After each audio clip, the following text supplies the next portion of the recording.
हम औरतों पे ना कामों की काफ़ी ज़्यादा ज़िम्मेदारियाँ होती हैं, फिर भी हमारी कोशिश ये होती है कि घर को नीट एंड क्लीन और वेल मेंटेन रखें। लेकिन जितनी मर्ज़ी सफाइयाँ कर लेना, कभी कभी घर बिखरा बिखरा लगता है। क्या आपके साथ ऐसे होता है? क्या आपका भी घर अक्सर बिखरा बिखरा लगता है? किचन हमेशा जितना मर्ज़ी साफ़ कर लो, थोड़ा सा मेसी, थोड़ा सा गंदा सा या फिर ऑर्गेनाइज़ करने वाला लगता है? तो फिर टेंशन ना लें, क्योंकि आज की वीडियो ना आपके लिए बहुत ही आसान तरीके से कुछ ऐसी टिप्स, कुछ ऐसी हैबिट्स आप लोगों के साथ शेयर करने वाली हूँ, जो ना सिर्फ आपके घर को ऑर्गेनाइज रखेंगी, बल्कि आपकी किचन को हमेशा स्पॉटलेस बनाएंगी। चाहे जितनी मर्जी कुकिंग हो, चाहे जितने मर्जी गेस्ट आए, जाहिर है किचन ने तो इस्तेमाल होना ही है और हमने तो किचन को इस्तेमाल करना ही है। किचन के साथ साथ घर में भी जब बच्चे खेलते हैं तो घर मेसी हो जाता है, लेकिन हमने घर को नीट भी रखना है और किचन को भी वेल ऑर्गेनाइज रखना है। सो अब हम वीडियो को स्टार्ट करते हैं। Let's get started. अस्सलाम वालेकुम and welcome back to home maker with Jiha. अगर आपने अभी तक मेरा चैनल सब्सक्राइब नहीं किया तो लाजमी कर दीजिएगा और बेल आइकन पे क्लिक ज़रूर कर दें, ताकि आपको मेरी वीडियोज़ की ना लेटेस्ट नोटिफिकेशन आ जाया करें। अच्छा जनाब, हम किचन से स्टार्ट लेते हैं। तो मुझे बहुत सारे क्वेश्चन आ रहे थे कि आपने इतना सारा काम अकेले किया है। जो लोग नहीं जानते उनको मैं बताती चलूँ कि मेरे इन लॉज आए हुए थे और बैक टू बैक हमारे काफ़ी मीटअप से इकट्ठे होना था हमने यहाँ पर। फिर एक दिन मैं अपने इन लॉज की तरफ चली गई, तो फिर काफ़ी ज़्यादा काम शाम भी थे घर में और चीज़ों को नीट भी रखना था। कुकिंग भी मैंने काफ़ी करनी थी और अकेले ही करनी थी, क्योंकि जो हेल्पर्स थी ना वो गई हुई थी छुट्टियों पर, क्योंकि काफ़ी टाइम हो गया। उसने कहा था कि आप ही मुझे छुट्टी चाहिए, तो मैंने कहा चलो ठीक है तुम चली जाओ। तो बस फिर मैंने ऑनरशिप ली सारे कामों की। नीट भी रखना होता है, कुकिंग भी करनी होती है, हर कोना कोशिश होती है। इसके लिए ना मैं क्या करती हूँ, किचन का कोई भी कपड़ा लेकर सर्फ में अच्छी तरह उसको डिप करके, उसको निचोड़ के बैक साइड पे अच्छी तरह जो स्टेन्स लग जाते हैं भुनाई करते हुए, वो मैं साफ़ कर देती हूँ। ये रोज़ के रोज़ काम करती हूँ। एक मैंने हैबिट अपने अंदर डेवलप कर ली हुई है, ताकि मुझे वाइट टाइल्स बिल्कुल वाइट ही नज़र आए, नीट एंड क्लीन नज़र आए, गंदी ना हो, एक भी उसके ऊपर निशान ना हो। अच्छा जी, उसके बाद ना एक हैबिट हमारे अंदर ये होनी चाहिए कि हम अगर कोई चीज़ बाय करते हैं ना तो उसका ख्याल रखें। ऐसा नहीं है कि बस एक चीज़ आपने बाय कर ली, आपने उसके बाद उसको रफ़ यूज़ करना शुरू कर दिया। क्योंकि अगर आप चाहते हैं कि आपकी चीज़ें ड्यूरेबल हों, साफ़ सुथरी हों, नीट एंड क्लीन रहें और आप उनको इस्तेमाल भी करें, यूटिलाइज़ भी करें, तो इसके लिए बहुत ज़्यादा ज़रूरी है कि उनकी प्रॉपर आप केयर करें। अब यहाँ पर इस टेबल के बारे में मुझे बहुत ज़्यादा क्वेश्चन आते हैं, इतना ज़्यादा क्वेश्चन आते हैं जब से मैं इस फ्लैट में शिफ्ट हुई हूँ। इसको मैंने बाय किया है। मैं बताती चलूँ कि मुझे ना हम लोग जब छोटे होते थे ना, तो हमेशा मुझे आदत थी, हम लोग डाइनिंग टेबल पे ही नाश्ता करते थे। डाइनिंग टेबल हम काफ़ी यूज़ करते थे, समटाइम्स हम बैठ के पढ़ भी लेते थे। तो डाइनिंग टेबल का बच्चों वाले घर में होना बहुत ज़्यादा, दैट्स व्हाट आई थिंक।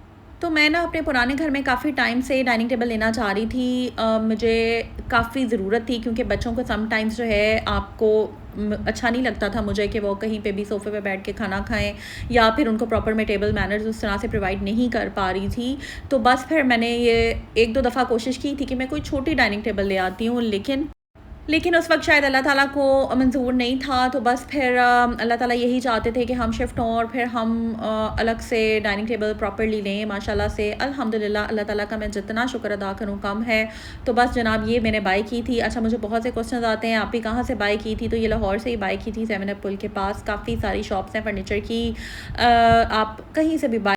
और अगर आपके पास ऑलरेडी घर में है तो भी आप उसको एक नई लुक दे सकते हैं। वो किस तरह दे सकते हैं कि आप उनकी जो सीट्स हैं उनकी कोशिश करवा लें, एक थीम अपने माइंड में डिसाइड कर लें। जैसे कि मैंने ये थीम डिसाइड किया था, ये जितने भी टेबल मैट्स हैं ये मैंने ऑर्डर किए थे। इसकी जो सीट्स का, जो डाइनिंग टेबल की जो चेयर्स हैं ना, उनका कपड़ा आप देखिए और इसके जो फैब्रिक है उसको देखिए, एक ये काफ़ी मैच हो रहा है, इसमें वो कलर आ रहा है सी ग्रीन कलर, बहुत प्यारा ये कलर, सूदिंग सा लगता है। और सेम कलर का थीम रखते हुए मैंने फिर लैंप लिया था, फर्दर शॉपिंग की थी।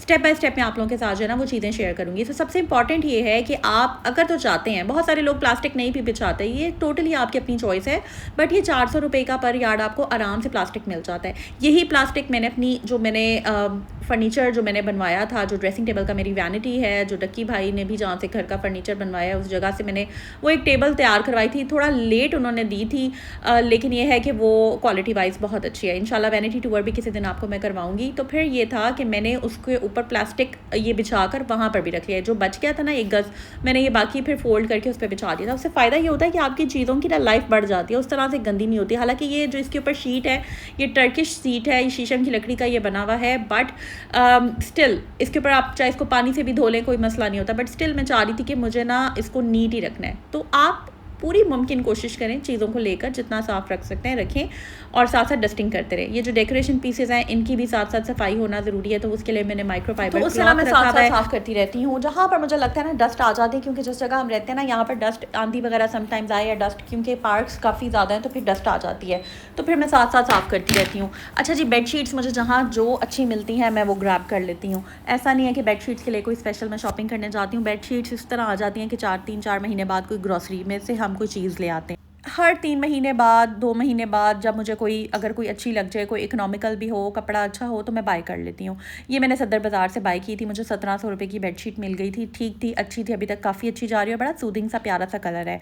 अच्छा जी, उसके बाद अगर आप चाहते हैं ना कि आपका किचन ऑर्गेनाइज रहे, तो बहुत या ये जो प्लास्टिक के कंटेनर्स होते हैं ना डिफरेंट साइजेस में, ये ज़रूर आपके पास घर में होने चाहिए। इसके अलावा जिपलॉक बैग्स हो गए, ये सारे मैं एक दफ़ा काफ़ी सारे ले आती हूँ। इससे ना काफ़ी ज़्यादा आसानी हो जाती है। समटाइम्स आपने अगर कोई पिज़्ज़ा की फिलिंग है वो रख ली, कोई कबाब का मटेरियल बच गया है वो रख लिया, वेजिटेबल्स काट के रख ली। अक्सर देखा है आपने प्रीवियस ब्लॉग्स में मैंने भिंडियाँ काट के रख ली थी, कद्दू काट के रख लिए थे, सब्जियाँ। फिर समटाइम्स जब आपने जल्दी जल्दी खाना बनाना होता है ना, तो फिर आपको आसानी होती है, आराम से फ्रीज़ हुई हुई वेजिटेबल आपने निकाली और आपने उसको पका लिया, बहुत एफर्टलेसली आपका खाना तैयार हो जाता है। अब ये प्लास्टिक के डब्बे मुझे इतने काम आए हैं, अब जब मैंने चीज़ें खाना पैक करके साथ भेजना था, क्योंकि मेरी आदत है मैं हमेशा जब गेस्ट आते हैं ना तो साथ खाना पैक करके भेजती हूँ, तो ये डब्बे मुझे बहुत काम आए हैं। बिल्कुल भी एक्सपेंसिव नहीं होते, सदर से तो और भी सस्ते मिल जाते हैं। वैसे अगर आप किसी सुपरमार्केट से लेते हैं तो वो वहाँ से भी आपको मिल जाते हैं। तो ये कुछ ऐसी चीज़ें हैं जो कि हमारे पास होनी चाहिए मौजूद। एक दफ़ा इन्वेस्ट कर लें, बेशक आप रीयूज़ कर लें डब्बे, आप कि फ्रिज में कुछ रखते हैं, जैसे कि आपको मैंने अक्सर सिखाया है कि आपने अगर वेजिटेबल्स की यानी स्पेशली अगर आपने धनिए की, पुदीने की लाइफ बढ़ानी है, तो पेपर टावल में आप इस बॉक्स के अंदर पेपर टावल रखें और उसके अंदर आप ग्रीन चिलीज़ डाल कर रख दें, डंडियाँ तोड़ के, तो उनकी लाइफ बढ़ जाती है और वो काफ़ी आपकी हफ्ता 10 दिन निकाल जाती हैं। तो ये सारी चीज़ों के पीछे एफ़र्ट्स होती हैं, छोटी छोटी एफ़र्ट्स होती हैं। ये काम वो होते हैं जो घर की औरत को, एक हाउसवाइफ को ही करने होते हैं। कोई भी हेल्पर उठ के कपड़ा लेकर नहीं आएगी और शीशे वगैरह नहीं चमकाने लग जाएगी जब तक आप उसे कह ना दें। ज़ाहिर है उसका अपना क्या इंटरेस्ट है, वो तो यही कोशिश करेगी उसके 1-1.5 घंटे 2 घंटे जितनी देर वो आपके घर में है उसका टाइम गुजर जाए, मोटी मोटी सफाई कर ले, एक फॉर्मेलिटी पूरी हो जाए, और महीने के एंड पे आपकी जितनी भी भारी भरकम जो भी आपकी उसकी पेमेंट है या सैलरी है वो आप उसको दे दें, महीना गुजर जाए किसी तरह। वैसे ही आपको 4 इतवारें आ जाती हैं, उसके बाद भी जो वो आती है तो उसने क्या ही सफाई करनी है। तो एक औरत जितने अच्छे तरीके से घर को चला सकती है ना, वो चलाती है। लेकिन यहाँ पर मैं ये भी कहूँगी कि कुछ हेल्पर्स अच्छी होती हैं जो कि काम अच्छा कर लेती हैं, आपको वाकई हेल्प मिल जाती है, उनका आप भी ख्याल रखते हैं और वो भी आपके साथ ऑनेस्टी से चलती हैं। कुछ लोग होते हैं जो कमेंट्स ऐसे कर देते हैं कि वो डिस्कस करने पड़ ही जाते हैं। और कुछ एक बात और भी आपके साथ करनी थी, वीडियो में मैं करती हूँ अभी आगे जाकर। यहाँ पर मैं आपको बता देती हूँ, आज ना मैंने बचपन की यादें ताज़ा करनी थी। मुझे याद है जब हम छोटे छोटे होते थे ना तो आलू वाले चावलों के साथ चटनी खाते थे, बहुत मज़ा आता था। वो आज बनाएंगे अभी आगे जाकर व्लॉग में। अच्छा, यहाँ पर मैं अभी ग्रॉसरी करने आई हुई थी, तो मुझे ना बोनलेस चाहिए था क्यूब्स, क्योंकि मैं चाह रही थी कुछ टिक्का चंक्स बनाते हैं आज, और ज़्यादा क्वांटिटी में मैंने खाना नहीं बनाना, थोड़ा बनाना है, बट ये है कि मज़े का खाना हम बनाते हैं। तो ये चंक्स वगैरह बनाते हैं अभी, और आगे जाके आलू वाले चावल मैं बनाऊंगी। तो यहाँ पर ना एक कमेंट को मैं डिस्कस करना चाहती हूँ। कल मुझे कमेंट आया कि आप ही नहीं आप ही तो प्यार से लिखते हैं ना, लिखा था बड़ा ओवर होके बात कर रही हो। तो देखिए मेरी बात सुने, मैं ओवर होके नहीं, बात मैं ऐसे ही बोलती हूँ। आप मेरा कोई भी व्लॉग उठा के देख लें, मेरा स्टाइल ही ये बोलने का, और अभी से नहीं है, ये मेरा कोई 15-20 साल हो गए हैं। मैं इसी तरह से, जब से ज़ाहिर है एफएससी के बाद आप पढ़ते हैं और मज़ीद यूनिवर्सिटीज़ में जाते हैं, जॉब करते हैं, फिर आपका ओवरऑल आप जो चीज़ें सीखते हैं टाइम के साथ साथ, आपका एक अलग आपकी आइडेंटिटी, एक पर्सनालिटी डेवलप हो जाती है। तो फिर वही है, इसी तरह मैं ऐसी हूँ। और इसमें यह है कि मुझे बड़ी एक ना स्माइल सी आ गई थी चेहरे पे। कुछ लोग समझते हैं कि हम शायद प्रिटेंड कर रहे हैं, लेकिन देखें प्रिटेंड इतनी ज़्यादा देर के लिए, इतने ज़्यादा व्लॉग्स में नहीं हो सकता। जो लोग मुझे जानते हैं ना उनको बड़े अच्छे से पता है। तो खैर चले जी, अब टिप की तरफ चलते हैं। नेक्स्ट, मेरी बहन एक कह रही थी आपके पास ना, आपका वैसे बहुत अच्छा काम है, स्पाइसेस बहुत ज़्यादा है। तो मैं ना खाने बनाती हूँ मज़ेदार, मेरा मसला है ये, स्पाइसेस हैं कोई बात नहीं, स्पाइसेस ही है ना तो रख लेते हैं। मैंने अपनी उस स्पेशल बहन के लिए, उसने आज कमेंट ज़रूर करना, ये एक और निकाल लिया है। ऑर्गेनाइज़र बहन के पास काफ़ी सारे थे, बट ये है कि गेस्ट आए हुए थे ना, थक गई थी यार, थक गई थी खड़ी हो के। तो फिर यह है कि आप ना थोड़ा सा ये वाले काम ना सुकून से करने वाले होते हैं। खैर मैंने निकाल लिया ऑर्गेनाइज़र, मैंने कहा अल्लाह का नाम लेते हैं। और ये वाला भी मेरी नंद ने मुझे गिफ्ट किया था और ये मुझे बहुत प्यारा लगता है। उन्होंने जो मुझे गिफ्ट दिए ना, मुझे लिटरली बहुत प्यारे लगते हैं वो। सीरियसली चॉइस भी उनकी माशाल्लाह से बहुत अच्छी है। तो खैर इसको भी मैं बहुत प्यार से ना मैंने रखा हुआ था, बस इसको साथ साथ साफ़ करना होता है, तो मैंने सोचा था इसको पहले मैं हटा देती हूँ। ये स्टैंड है, इसके ऊपर ना आप चाहे तो इसको डाइनिंग टेबल पे रख लें, वैसे तो ये हमारे डाइनिंग टेबल के थीम के साथ भी जा रहा था। ये उन्होंने अपने भी डाइनिंग टेबल पे रखा था, इस पर बटर जैम कुछ भी आप रख सकते हैं। तो खैर इसको मैंने कहा नहीं यार, इसको इधर ही रख देते हैं।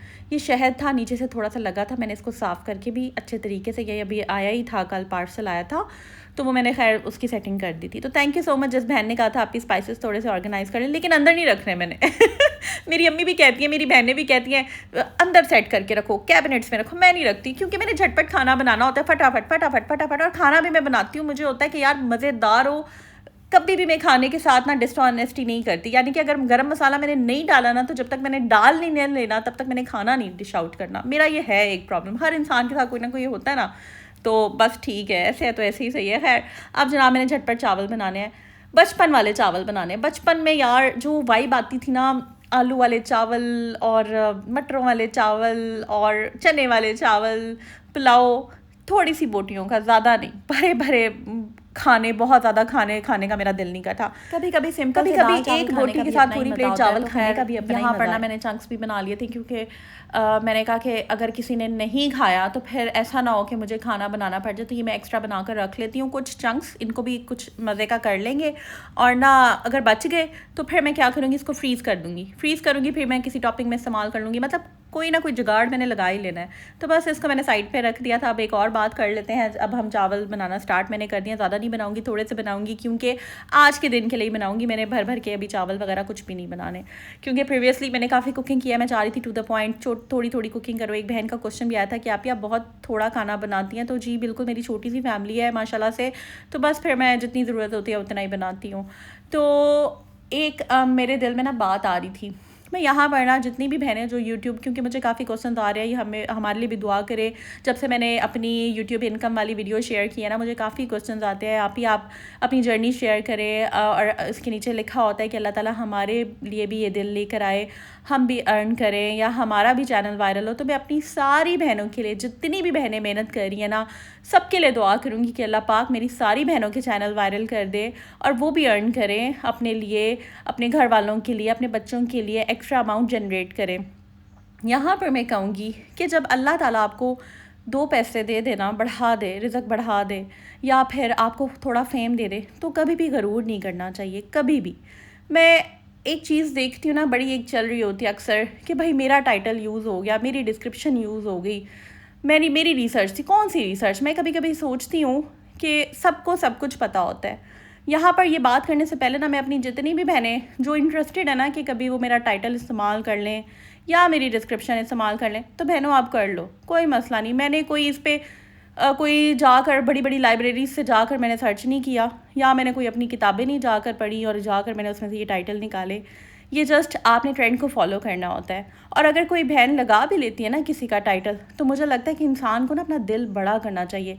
अल्लाह ताला जो लोग दिल बड़ा करते हैं ना, उनको और नवाजता है। मैं अल्लाह से हमेशा ये दुआ करती हूँ कि अल्लाह ताला मुझे हमेशा ऐसे फेम से, आमीन सुम्मा आमीन या दौलत रब्बुल से बचाए। आलमीन। तो मेरी जो वो इंसान को बहनें जो मगरूर कि बना दे। मेरे चैनल पे आती हैं, जो यूट्यूबर्स हैं, तो कोई बात नहीं, आप अगर टाइटल लगाना चाहें तो आप लगा सकती हैं। हाँ, ये मैं ज़रूर कहूँगी कि कभी भी किसी का एज इट इज़ कंटेंट उठाकर आप पेस्ट मत कर दें, किसी की वीडियो कम्प्लीटली डाउनलोड करके मत लगा दें, वो बिल्कुल भी अच्छी बात नहीं, क्योंकि हर इंसान डिफरेंट है, हर इंसान यूनिक है। जिस तरह मैं बोल रही हूँ, जिस तरह मैं बात कर रही हूँ, तो ये मैं ही हूँ, और एक ही होम मेकर वजी है, कोई और मेरे जैसा बन नहीं सकता। हाँ, कोई और जो है वो आपका काम देख कर वैसा आइडिया ले सकता है, कोई और आपकी तरह बोलने की कोशिश कर सकता है, कोई और आपकी तरह बनने की कोशिश कर सकता है, बट कोई बन नहीं सकता। तो इसलिए ना बस अल्लाह ताला से ये दुआ करनी चाहिए कि अल्लाह ताला हमें मगरूर होने से बचाए। और रिसर्च कुछ भी मुश्किल नहीं है मेरी बहनों, कुछ भी मुश्किल नहीं है।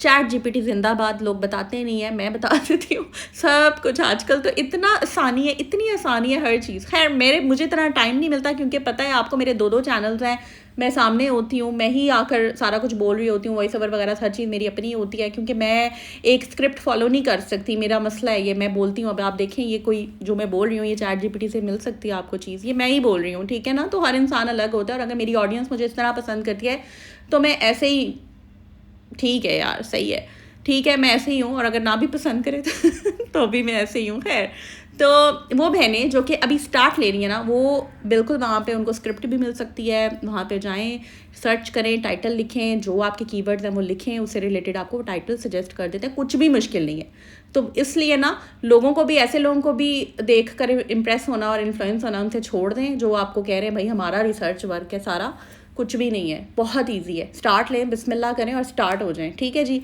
अच्छा, बहन ने अब क्या किया, इतनी देर में चावल पक गए हैं। ये मैंने चंक्स को पहले प्रेशर लगा दिया था और उसके बाद मैंने इसको टिक्का मसाला वगैरह डाल के ना फिर मैंने इसको फ्राइंग पैन में निकाल लिया था। उसके बाद मैंने कोयला गर्म करके इसकी धुनी दे दी है और जनाब बड़ा ही मज़ेदार ये हमारे टिक्का चंक्स बन गए हैं। मैंने कहा चलें, आलू वाले चावल हैं, बिल्कुल ऐसा ना हो कि कोई ना खाए, तो थोड़े थोड़े चंक्स रख देते हैं। वो ये मेरी प्लेट है, मैंने कहा एंड के जो बचे हैं इसमें डाल देती हूँ, बाकी जो है ना मैंने फिर प्लेट्स बना दी थी। ये जो चटनी है ना, इसके साथ इतनी बचपन की यादें, मैं कहती हूँ कि मैं आपको लफ्ज़ों में बयान नहीं कर सकती। लहसुन की चटनी, वैसे भी लहसुन अगर मैं बताऊं कि कितना फ़ायदेमंद है ना, तो इस पे ब्लॉग एंड हो जाएगा, इसके फ़ायदे नहीं ख़त्म होंगे। तो बस ये चटनी मैंने साथ सर्व कर दी थी, बच्चों को मैंने चटनी नहीं डाली थी। तो बस सिंपल सा खाना है, कोई इसमें मुश्किल नहीं है। और जो चंक्स बच्चे, क्योंकि आपको पता है नहीं खाते, जो बच गए थे वो मैंने अलग से निकाल लिए थे। एक एक दो दो चंक्स खाते हैं बच्चे, इतना शौक से नहीं खाते हैं, बस जो भी खा लेते हैं ठीक है। बाकी जो बच जाता है वो प्लेट अक्सर ऐसे होता है कि रात के खाने में मैं इस्तेमाल कर लेती हूँ, मैं रिज़्क को ज़ाया नहीं होने देती। तो बस इस तरह से बच्चों को फिर मैंने, बच्चे घर होते हैं आजकल, उनको मैंने फिर प्लेट्स बना। तो बस जनाब ये है कि साथ साथ ना जब आप चीज़ों को फोकस करके काम करते हैं, आपके काम भी आसानी से हो जाते हैं। दिल को साफ़ रखें, ज़मीर को अपने साफ़ रखें, डस्टिंग वाले कपड़े पकड़ें। इसका तरीका ये है कि जो चीज़ जहाँ पर आपको गंदी लग रही है साफ़ करना शुरू हो जाएं। एक जगह साफ़ होगी, माइंड रिलैक्स होगा, दूसरी जगह साफ़ होगी और माइंड रिलैक्स होगा। बर्तन मेहमान आए थे, मैंने उठाए, मैंने जाकर आराम से इनको प्रॉपर वॉश करके उल्टा करके डाइनिंग टेबल पर रख दिया था और उसके बाद मैंने उनको रख दिया था इनके कैबिनेट्स में। जब अब नेक्स्ट टाइम फिर मैं इंशाल्लाह ताला मेहमान आएंगे तो फिर निकाल लेंगे। भाई एक ही सेट है बहन के पास अभी, जब बहन शिफ्ट हुई थी और उसके बाद कोई बर्तन नहीं लिए। जो लोग मेरी स्टोरी जानना चाहते हैं ना, जो लोग इंटरेस्टेड है मेरे चैनल को फॉलो करने में, ज़रा पुराने ब्लॉग्स देखें। जब मैं प्रीवियसली इन लॉज के साथ रहती थी तब किस तरीके से मैं ब्लॉग्स बनाती थी, तब भी बनाती थी अपनी प्यारी बहनों के लिए और अब भी शेयर करती हूँ। तो यहाँ पर कहना चाहूँगी लाइक ज़रूर कर दें, सब्सक्राइब कर दें और बेल पे क्लिक कर दें। डब्बे जो है ना, कंटेनर ज़रूर किचन में ले आएँ, इससे लाइफ बहुत ईजी हो जाती है। जब टाइम मिले कटिंग करके रख ली, जब टाइम मिले खाना बच गया डब्बे में डाला, फ्रीज़ कर दिया, फ्रिज में रख दिया। जिस दिन नहीं हिम्मत हो रही सालन बनाने की, फ्रीज़र से निकाला, नेचुरल डिफ्रॉस्ट किया, इस्तेमाल कर लिया। आज का सिंपल सा नेचुरल सा व्लॉग है, अपनी बहनों के साथ मैंने शेयर किया है और बहुत दिल से बातें की हैं, नेचुरल बातें की हैं, ऑनेस्ट सजेशन दिया, बिल्कुल रियलिटी बेस्ड मेरे व्लॉग्स होते हैं। जो बात करती हूँ कोशिश मेरी यही होती है कि मेरी बहनों का फ़ायदा हो। सो लाइक तो बनता है, लाइक कर दें, सब्सक्राइब कर दें, अपनी दुआ में याद रखें और अपना बहुत सा ख्याल रखिएगा जी। टेक केयर, अल्लाह हाफिज़।